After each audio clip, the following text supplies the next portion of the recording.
धर्मी यांचा धार्मिक सोहळा असलेला महाकुंभ मेळावा। या कुंभ मेळाव्यामध्ये कोट्यावधी भाविक गंगेच्या पाण्यामध्ये स्नान करून पापांपासून मुक्ती मिळवतात। या मेळाव्यामध्ये हजारो साधूंचे जणू संमेलनच भरत असते। महाकुंभ मेळावा 12 वर्षातून एकदा विशिष्ट स्थानी भरत असतो। हरिद्वार, उज्जैन, नाशिक, त्र्यंबकेश्वर आणि प्रयागराज येथील पवित्र नद्यांमध्ये डुबकी मारून भाविक पापांपासून मुक्ती मिळवतात, मोक्ष प्राप्त करतात। जगभरातून येणाऱ्या भाविकांसह या मेळ्याचे आकर्षण म्हणजे नागासाधू। हा मेळा म्हणजे नागासाधूंच्या गूढ जगाचा अनुभव घेण्याची एक संधी। राखेने माखलेले शरीर, लांब केस, कमीत कमी कपडे आणि केवळ हार मणी घालणारे हे नागासाधू या मेळाव्याला हजेरी लावतात आणि त्यांचा शाही स्नानाचा मोठा मान असतो। परंतु विशेष बाब म्हणजे या नागासाधूंमध्ये केवळ पुरुषच नसतात, तर त्यांच्यामध्ये महिला नागासाधू, नागासाध्वी यांचा समावेश असतो। नागासाधूंबद्दल जाणून घेण्याची लोकांना नेहमीच तीव्र इच्छा असते।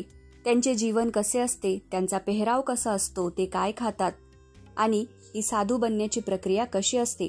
चला तर आजच्या या व्हिडिओमध्ये महिला नागासाधूंविषयी जाणून घेऊया। नमस्कार, स्वागत आहे आपलं संपूर्ण धार्मिक या YouTube चॅनलमध्ये।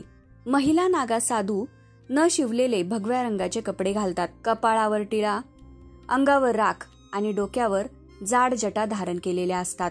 त्यांचे जीवन हे महादेवाला समर्पित असते। त्याग आणि अलिप्तपणा, सांसारिक सुखाचा त्याग, जीवनामध्ये साधेपणा, दीक्षा, कठोर तप हे ते स्वीकारतात।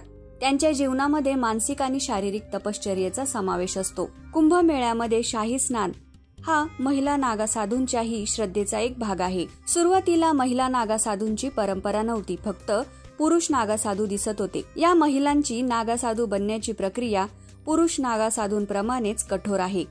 त्यासाठी त्यांनाही 12 वर्ष कठोर तपश्चर्या करावी लागते, परीक्षा द्यावी लागते। त्यांना पहिली 6 वर्षे संसाराचा त्याग करण्यात घालवावी लागतात। संसाराचा त्याग म्हणजेच इतर सर्व गोष्टींचा त्याग त्यांना करावा लागतो।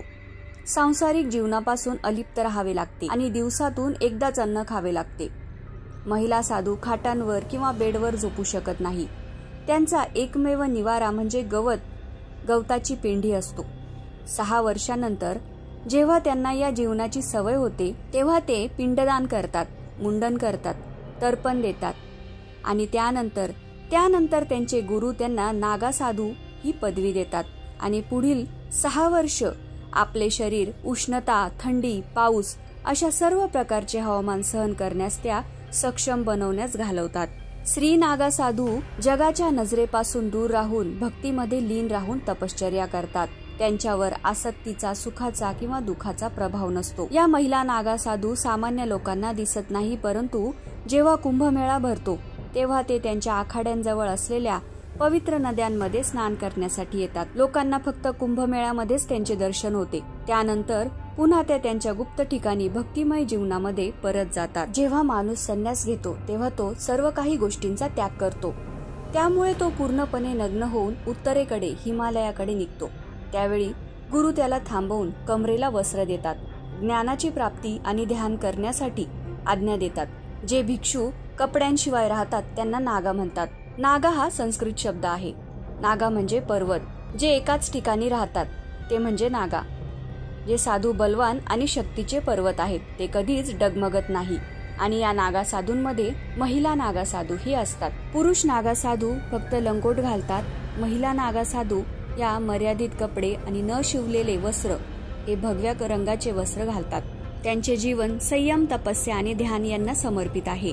नागासाधू बनण्यापूर्वी महिलेचा भूतकाळ पाहिला जातो, तो म्हणजे ती देवाला समर्पित आहे की नाही। नागासाधू बनल्यानंतर ती कठीण साधना करू शकेल की नाही हे तपासले जाते।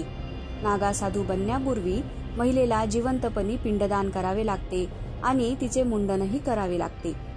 मुंडन केल्यानंतर नदीमध्ये आंघोळ करायला लावली जाते। त्यानंतर महिला नागासाधू दिवसभर देवाचे नाव घेते। पुरुषांप्रमाणे महिला नागासाधू देखील भगवान शिवाची पूजा करतात। सकाळी ब्रह्म मुहूर्तावर उठून भगवान शिवाची पूजा करायची आणि संध्याकाळी भगवान दत्तात्रेयांची पूजा करायची। जेवणानंतर पुन्हा भगवान शिवाचे नाव घ्यायचे। भिक्षू झाल्यानंतर महिला नागासाधू बनण्याच्या अंतिम टप्प्यामध्ये पोहोचण्यासाठी त्यांना 10 वर्ष लागू शकतात।